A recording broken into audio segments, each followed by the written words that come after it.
But first, after his two eldest sons fell in with the wrong crowd at school, Chris Eubank made the controversial decision to take them away from the trouble by having them adopted over 1,700 miles away in America. They were just 13 and 15 at the time. Well, 6 years on, and the boxing champ says that it's the best thing that he could have done, and it's brought them closer. And Chris, along with Chris Jr., join us now. Welcome, both of you. Nice to see you. Welcome. So, how many do you think, how many of the initial problems you had at school were down to your surname and the fact that he was your dad?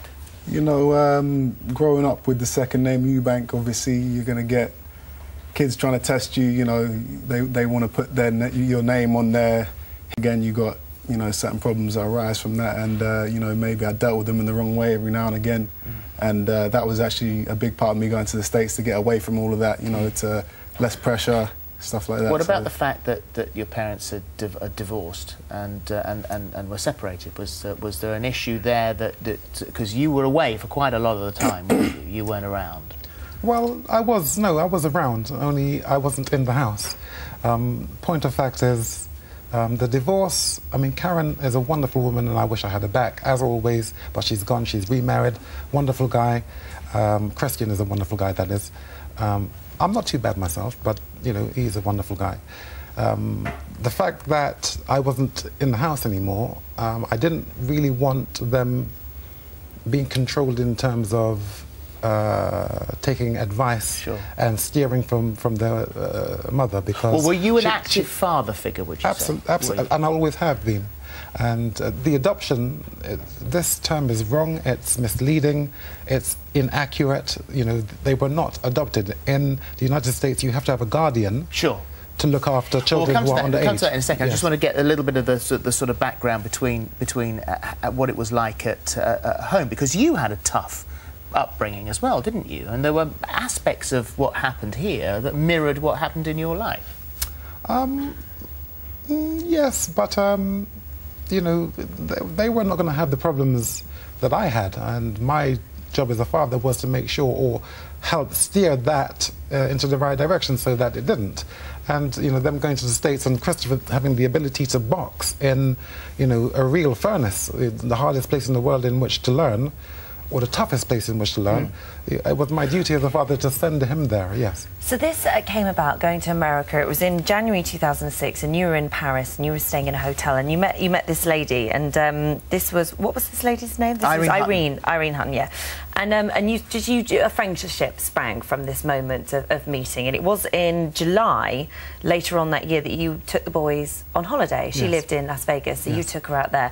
Now, during that time when you were there, were you aware that possibly you might be going to live with her and be adopted by her? What was the situation there? Well, you know, unfortunately, it turns out that Irene wasn't well. Because the stories which were sold, which she was an accomplice to, were not true, and it painted a very ugly picture. And what's more is that, you know, in this country, you know, the people know me. You know, am I capable of actually, you know, giving my children away? No, of course not. This was to actually give my children opportunity to one, get away from the streets in Brighton. And two, to learn in the best place possible. You know, from since which he has been trained by Mike McCallum, who lives obviously in Vegas. Floyd Mayweather Sr. has trained him in Vegas, and his career is now and I don't doubt that for a second. I mean, you were, as you said, you were thrown right into the pit. You wanted to box. You actually weren't particularly at the beginning happy with him. Not when he was 7 or 8 years old. But he's turned into a very good boxer. You've actually had 4 matches and haven't lost any. You know, so you're 4-0. So you are a good boxer. Not doubting that at all. I think the story that, you know, that fascinates everybody is that decision to say, and it's worked out for the best. You say it's brought you closer together. You have had fantastic training in the States. Definitely. But it's that meeting someone in Paris, going over to Vegas, essentially handing over your kids. No, I didn't do that. I never handed over my children. Not at any point. Did you leave them behind, though? When they went to Irene, did you say, "There you go, Irene"? No. No. Okay. How did it work? Listen, I've always been in touch with my children. I would say, you know, every day we were in contact, either by email or by phone. So, you know, this idea that, you know, my children were just passed over to another person is ridiculous. It's fantastic. is spectacularly stupid. No, and I fully appreciate that, Chris. Obviously, but all I'm doing is asking what actually happened. So you met the lady in Paris. Yes. You took the kids to Vegas. This lady was How an was agent. the deal done? This lady was an agent. She said she like a celebrity agent. Okay. So she said what she would do is actually represent me in the States. And I said, well, that's not a bad thing. Did she have kids of her own? Yes. Yeah. And become my guardian. You know, yes. Obviously out there, I can't be alone at that age. Yes. So she was, you know, the person that was looking after me, and that's all. How much influence did she have over you both, and sort of looking after you, taking care of you as a guardian? You know, she was. You know, there was no problems there. We stayed in the house. You know, she would take us to the gym sometimes. Other times, I get the bus. I go to school there. You know, it was a decent relationship until, for some reason, things turned sour and these stories and allegations started coming about. And you know, but as far as I've known, and you know, as far as I was concerned, she was never my, you know, technical mother. She'd never adopted me.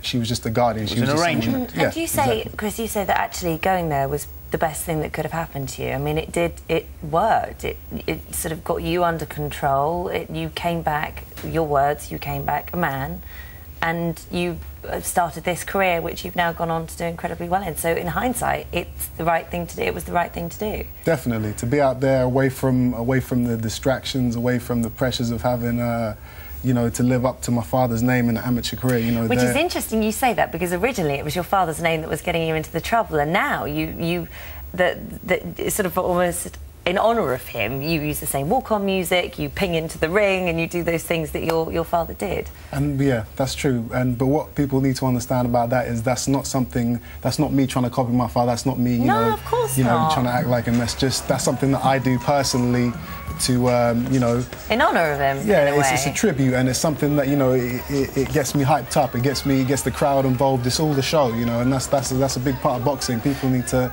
see other stuff apart from just fighting. It's a show. Do you worry about the dangers of boxing? I mean, your father originally was concerned about you going into that career because of, obviously, we know about what can happen when it goes wrong. And do you worry about that?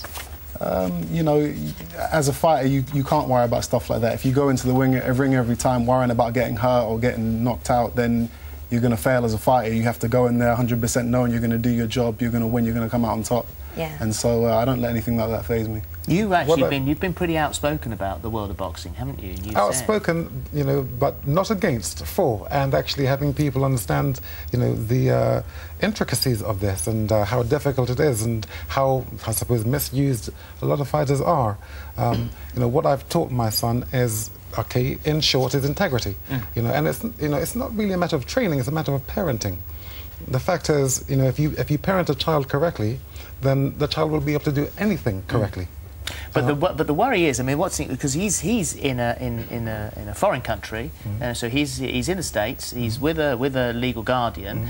He is, as you say, thrown into the bear pit in a sport that you say is not a reasonable business. You get damaged, you get disfigured, you get used. You're partaking in a tragic form of entertainment. I can hear the slurred speech of many ex-boxers. I certainly don't want to put my sons through that. Those were your words. And yes, my words. And at the same time, it is the most noble way in which to earn a living there is, and it's one of the most noble art forms. You know, so to talk about, you know, teaching and parenting integrity, truth. If you're honest, you can become a great. You know, if you're doing it for the money, if you're doing it for anything other than honor, you're not going to become anything in boxing. So, you know, now I am, you know, I'm proud of the fact that he's been able to step up onto this warrior stage. To do this, you have to, yes, have integrity. You have to live by reason. You have to understand and live by forgiveness. You have to have these tenets of true grit, of resolve, of conviction. All of these are the building blocks of what a young man should be. What about your brother? How does he feel the same sort of way? My brother, he's you know, just like all my family, he's got a lot of athletic ability, and he's actually trying out the boxing at the moment. I think he's going to be boxing in the Haringey Cup this weekend, which I actually won last year. So he's going to test it out and see how he does. You know. When's your next? My next fight is on the 7th of July on Channel 5, and feeling good? Yeah, I'm ready. I've had a tough training camp. and everything's going really well. And one thing I do before each fight now, it's a little tradition. I let the fans pick my colour shorts. So on Twitter, Facebook, I give them a choice of the colours and let them pick, and then I'll go out into the ring and fight in the colour shorts that they pick. So lucky shorts. Yeah, so far they've all been Always been good. Lucky shorts. Well, 4-0 is not bad at all. No, exactly. It's fascinating to talk to you guys. Thank you. Yes, it is. Thank you very much for coming in. Good luck. Can I say one thing? There's something going on in Skegness saying that Brighton isn't the place in which to actually visit, and that's wrong. Brighton's my hometown. I was born and bred. Don't you ever say anything about Brighton. Exactly. Number one. We love Brighton. Number one. That's right. Thank you. Thank you. Right, still to come as Prince William.